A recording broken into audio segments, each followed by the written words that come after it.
There comes a moment, often quiet and disorienting, when you realize that the voice directing your life may not be your own. It speaks in pressure, self-judgment, the need to achieve, the fear of failing, or the instinct to obey without question. And when you trace that voice inward, beneath the layers of experience and personality, you often find the silent imprint of the father. Whether present or absent, loving or severe, nurturing or distant, the father figure becomes an early mirror of what it means to hold power, make decisions, and become someone in the world. And without realizing it, many of us have built our inner compass around that image. This is not a story of blame. It is a story of awakening. Carl Jung taught that the father is not merely a man of flesh and memory, but an archetype with immense psychological weight. He represents the principle of order, law, discipline, structure, and external authority. In the psyche, he becomes the inner judge, the ruler of expectations, the architect of how we relate to hierarchy, morality, and self-worth. If that archetype was distorted early on, if the father was harsh, absent, or untrustworthy, we often inherit that distortion and internalize it as truth. We grow into adults who either rebel against power or seek it desperately. We overcompensate, perform, submit, or shrink, not because we are broken, but because we are still unconsciously trying to win the approval of a figure we never felt fully seen by. This journey is not about criticizing our fathers. It is about understanding how their influence has shaped our identity, choices, and the stories we tell ourselves about who we must become to be worthy. In Jungian psychology, true healing begins when we stop projecting authority outward and begin integrating it inward. This is the path of individuation. When we stop asking for permission to exist, we become the authors of our lives.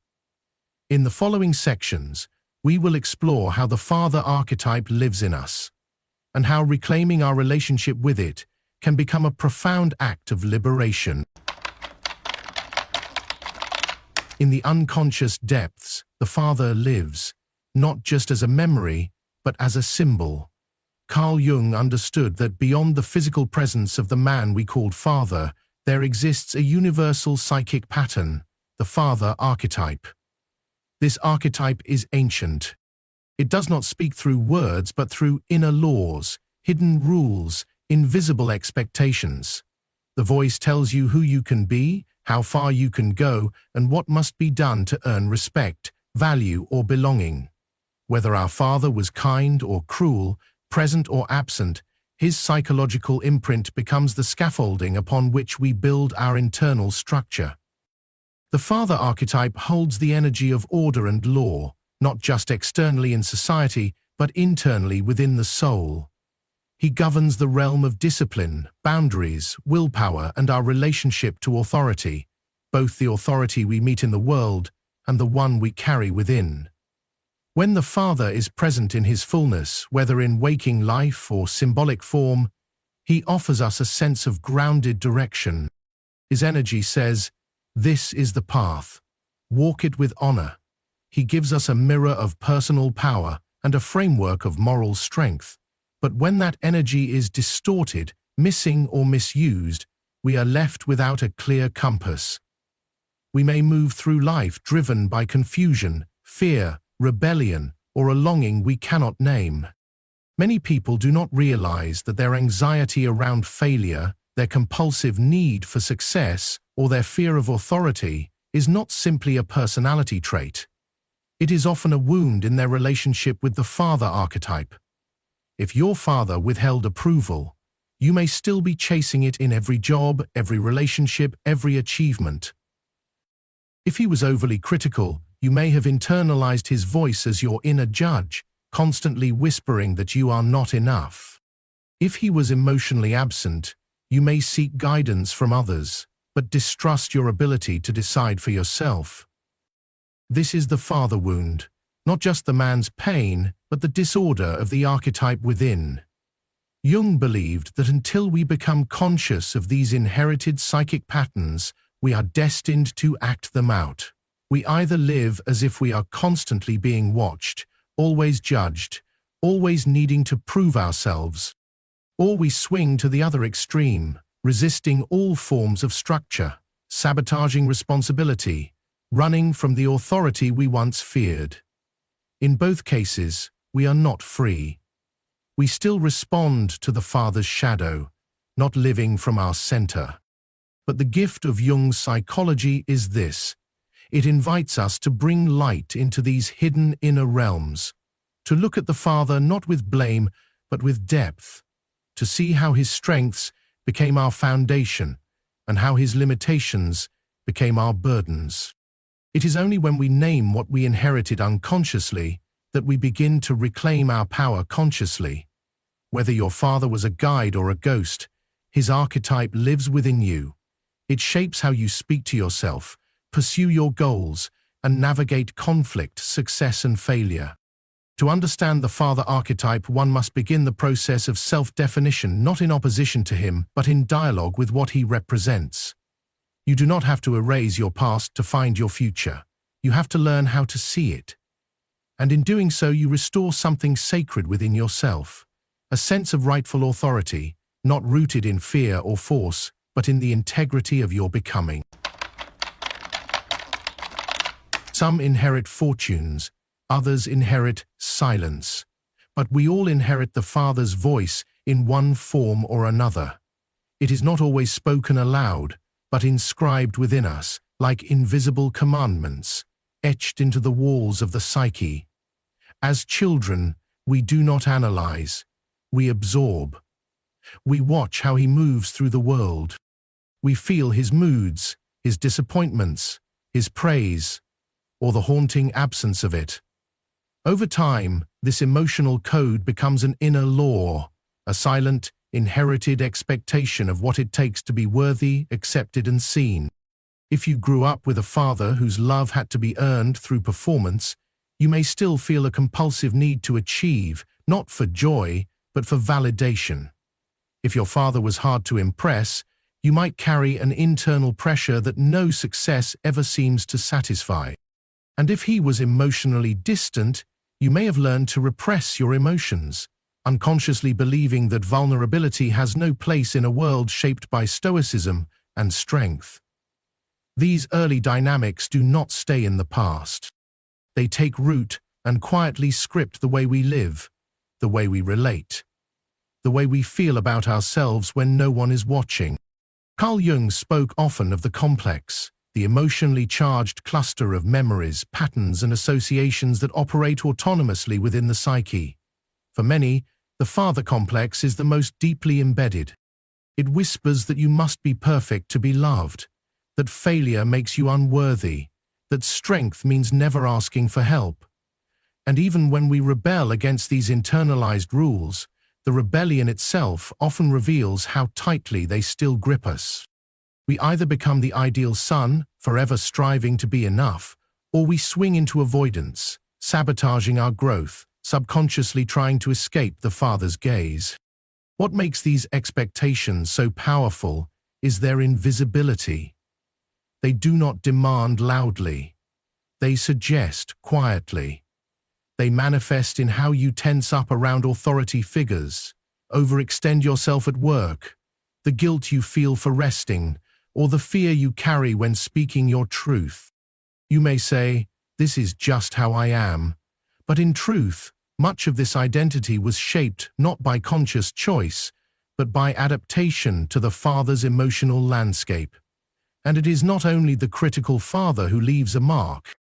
Even the loving father can leave behind unspoken pressures, the pressure to succeed, lead, and never let the family down. You might feel loved and still feel crushed by the weight of expectation. This paradox is one of the most subtle forms of psychological burden. It teaches you that love is conditional, that worth must be earned, and that deviation from the expected path threatens connection. But here lies the opportunity. Awareness is the beginning of freedom. To become conscious of these inner scripts is to loosen their hold. You cannot rewrite a story you do not know you are living. By turning inward and examining these inherited beliefs, you begin to separate who you are from who you were trained to be. You start to see that many standards you hold to were never yours. They were gifts, wrapped in fear, gifts passed down from generations who were never taught how to be free. Jung believed that the journey of individuation requires us to unearth these unconscious patterns and reclaim our right to define life on our terms. This is not an act of rebellion, it is an act of integration. The Father's voice need not be silenced, but must no longer be the only one. You must find your own. Only then can you begin to lead, not from inherited pressure, but from inner truth. Not to prove something to a ghost, but to honor the self that has waited patiently beneath all that striving to be seen, finally. There comes a moment on the path of awakening when the voice that once guided you becomes the voice you must learn to question. This voice may not speak out loud. It often whispers through expectations, internal pressure, or the ache of falling short. It tells you to be stronger, faster, obedient, and more successful. It speaks in the language of should, wrapped in the tone of obligation. But if you listen more closely, you may find that this voice is not yours. It is the Father's voice, still echoing in the corridors of your psyche. And the journey of individuation begins when you no longer confuse his voice with your truth. Carl Jung called individuation the sacred process of becoming who you truly are, not who your family needed you to be, not who society rewarded, and not who your wounded inner child thought they had to become to earn love. Individuation in this context is not rebellion, it is a reclamation. It is the inner task of separating the self from the archetype of the Father, so that you can finally ask, what do I believe? What do I value? What matters to me now? This is a painful process, because when the Father's voice is internalized, it becomes part of your identity. Questioning it can feel like betrayal. Disagreeing with it can awaken guilt. But if you look honestly, you may see that your life has been shaped around chasing his approval or avoiding his disappointment. You may realize that the success you strive for still answers to a standard you never chose.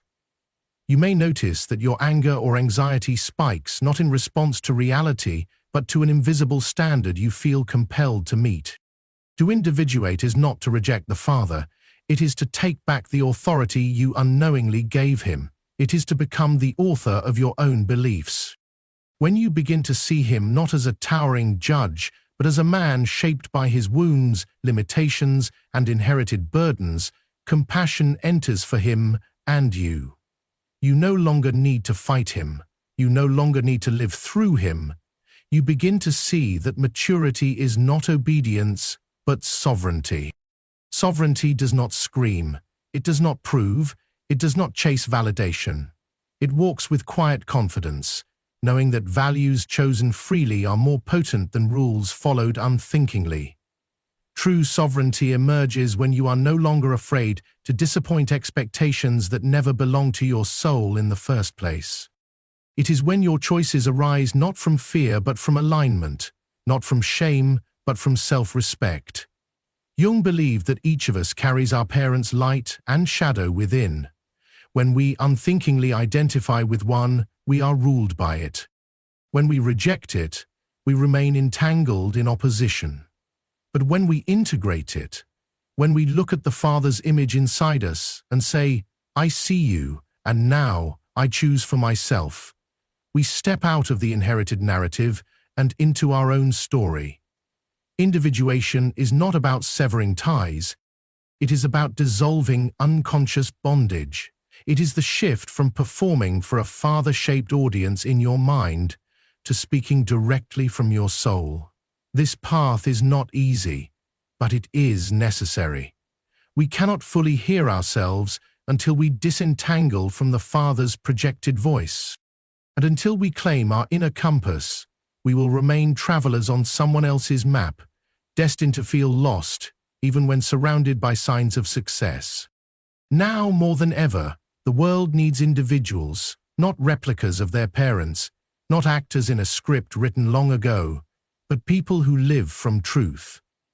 And that truth begins when you stop striving to become your father's ideal and start honoring the quiet wisdom that has lived in you all along. What we do not make conscious, we continue to live out as fate. And nowhere is this more evident than in the subtle, invisible ways we project the father onto the world. When the father archetype remains unresolved within, it does not disappear. It disguises itself in external roles: teachers, bosses, spiritual leaders, coaches, even the voice that never seems satisfied. The authority we once looked up to or feared becomes a shadow we chase or run from for the rest of our lives. Carl Jung taught that projection is the psyche's way of disowning something internal by seeing it as belonging outside us. And when it comes to the father, the projection is often loaded with unmet longing, unresolved fear, or unhealed wounds. If your father was emotionally distant, you may be drawn to charismatic leaders, craving their attention and validation. If your father was overly critical, you may be terrified of disappointing anyone in power, even if their judgment is only imagined. Or if your father abandoned you, you may stay too long in relationships, jobs, or systems that mirror that emotional abandonment, simply because your nervous system has made that pattern familiar. The danger of projection is that it renders us powerless. We give away our ability to define our worth, direction, and truth. We wait for approval or avoid expressing ourselves fully for fear of being metaphorically punished. Yet, the figures we place in the father's symbolic seat often have no idea what burden they carry. They are not the ones holding the power. We are the ones giving it. This dynamic does not just play out in professional or religious settings. It seeps into relationships and self-talk. The inner critic, so often mistaken as the voice of standards, may be the internalized echo of a father who was never satisfied. The anxiety of speaking up, setting boundaries and saying no may not be about the present moment. It may be the inherited fear of being seen as defiant, disobedient, or unworthy.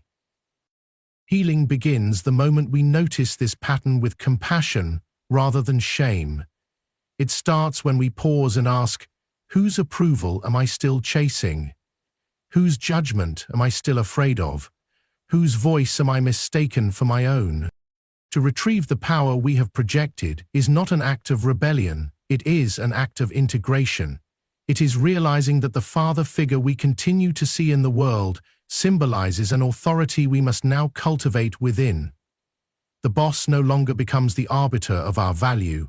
The mentor no longer defines our direction. The spiritual teacher no longer holds the exclusive key to our worth. And most importantly, the inner critic is no longer allowed to speak without being questioned. Jung believed that maturity comes when we no longer seek external figures to affirm what we are unwilling to establish within ourselves. This is not about rejecting guidance, but about releasing dependency.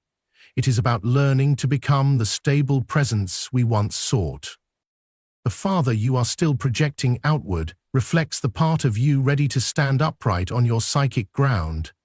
And here lies the paradox. When we stop needing external authority to mirror back our worth, we begin to attract relationships rooted in equality, not hierarchy.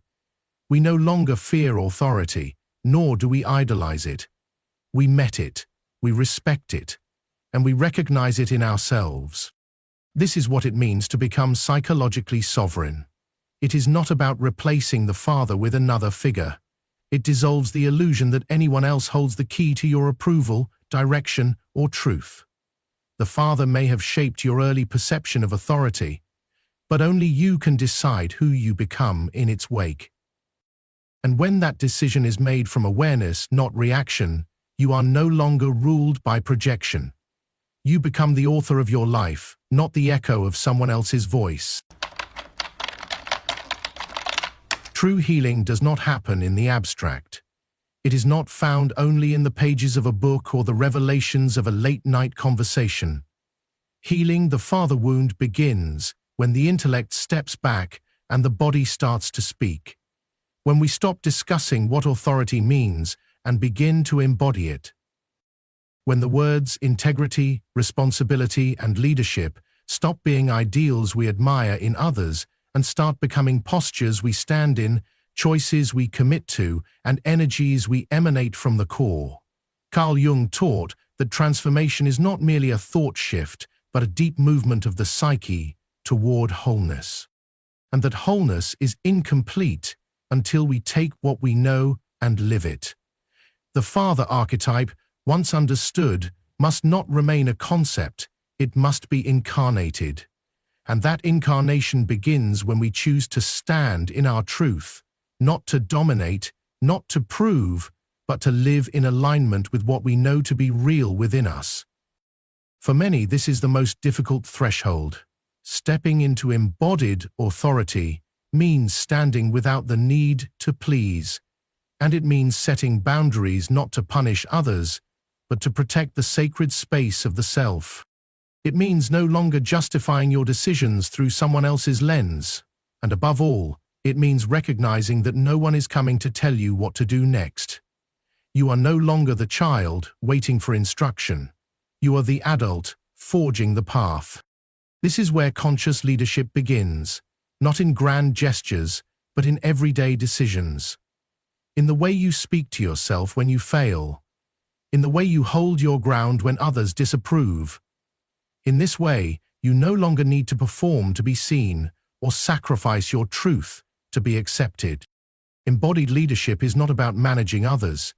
It is about becoming the stable center from which your life can orbit without spinning out.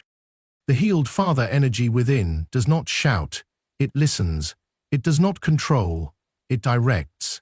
It does not punish, it teaches. And to lead from this place requires immense courage. Courage to question inherited beliefs. Courage to face the parts of yourself that still seek validation. You need courage to stop running from your power because it reminds you too much of the man who once used his power poorly. To heal the father wound is to reclaim power without fear of becoming like the one who wounded you. It is tempting to wait until we feel completely healed before we act. But the paradox of growth is that wholeness begins when we begin and choose to act from integrity, even if our voice shakes. When we hold our boundaries, even when it hurts. When we lead our lives honestly, even if no one is watching. These are not signs of perfection, they are signs of presence. The inner father you once chased, in bosses, partners, mentors, or gods, is now yours to carry, not as a burden, but as a sacred responsibility. You are now the one who decides what matters. You are the one who defines what strength looks like. And you are the one who will walk the path of your life, not as a reaction to pain, but as a deliberate, embodied expression of your truth. This is not an easy path, but it is a path of freedom, the kind of freedom that does not ask for applause or permission, the kind that comes when you stop outsourcing your authority and begin inhabiting your life with full presence. You no longer need to perform masculinity. You no longer need to rebel against it. You simply live it with consciousness, with clarity, with care. That is the real legacy of the father archetype when healed. Not perfection, not domination, but presence. A presence that holds, leads, and protects not through fear, but through rooted integrity. And in that presence, your children, relationships, work, and most importantly, your soul begin to rest. Because they finally feel someone is home. And that someone is you. There comes a moment on the healing path when the father is no longer a figure to blame or a shadow to chase, but a mirror, a reflection of what was given, what was missing, and what still lives within us as a silent law. For many, the father has been carried not as a memory, but as an internal verdict. A voice that echoed with judgment, a standard impossible to meet, a presence that haunted even in its absence. But true healing is not found in rebellion or reverence. It begins in recognition. Carl Jung taught that what we do not make conscious will direct our lives, and we will call it fate. To continue fearing, idealizing the Father is to keep projecting power outside ourselves. But when we see the Father not as a god or ghost, but as a man shaped by his wounds, fears, and unlived life, something softens within us. The rigidity loosens. The exile ends. We stop performing for approval that never arrives. We stop rebelling against a structure we never truly defined. Instead, we lead from the inside, not out of defiance, but from alignment. We start honoring the Father not by obeying or rejecting him, but by integrating his lessons, his pain, and his humanity into the story of our becoming. We take what is wise. We release what was harmful. We forgive what was absent. And we begin again. To walk the path of inner authority is not to erase the Father.